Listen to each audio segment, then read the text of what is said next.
ابراہیم، ہاں جی، حسنا، ہاں جی، کیا کر رہے ہیں آپ؟ ہم لوگ یہ پیارا سا ویو دیکھ رہے ہیں باغ کا. خوبصورت ہے اور بہت. ہاں، بہت خوبصورت آپ یہ دیکھ رہے ہیں. یہ ہے کیا؟ یہ باغ ہے. باغ ہے. باغ کو دیکھ رہے ہیں آپ. ہاں. اچھا جی. اور یہ باغ کہاں ہے؟ باغ یہ یہاں پہ ہے. آپ کی نانوں کے گھر ہے. ہماری اچھا. نانوں کے گھر. حسنا، باغ میں کیا ہوتا ہے؟ باغ میں ہوتا ہے گھاس ہوتی ہے. ٹھیک ہے. اور مٹی ہوتی ہے. مٹی. ٹھیک. اور ہوتے پھول.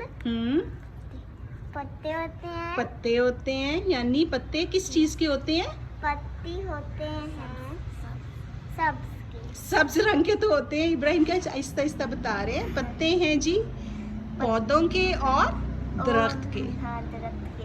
اچھا ابراہیم، ابھی ہم نے باغ پر ایک مضمون لکھنا ہے. ٹھیک ہے.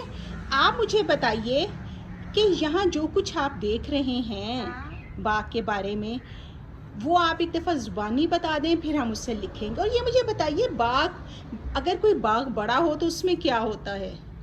اگر بڑے والے باغ میں جھولے ہوتے ہیں. پیارا سا آکسیجن ہوتا ہے. آکسیجن ہوتا ہے. ٹھیک ہے.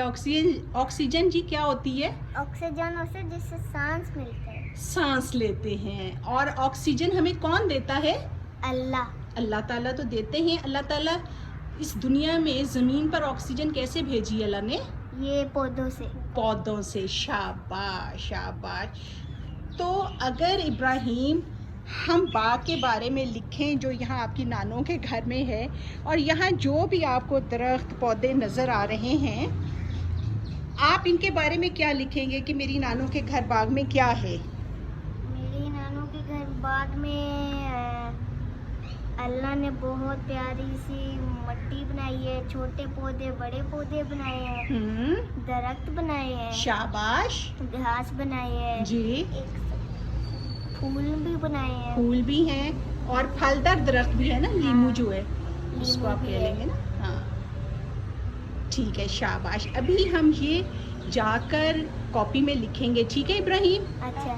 تو آپ بھی بچوں جب بھی کسی مضمون کو لکھنا ہو، کسی چیز کے بارے میں اپنے معلومات لکھنی ہو، عبارت لکھنی ہو، تو پہلے اس چیز کو آبزرو کریں. گھر میں بیٹھے ہوئے آپ دکھائیں، دیکھیں اور پھر اس کے بارے میں لکھیں تو لکھنا آسان ہو جائے گا. ہے نا بچوں؟ ہاں جی. اور سبسکرائب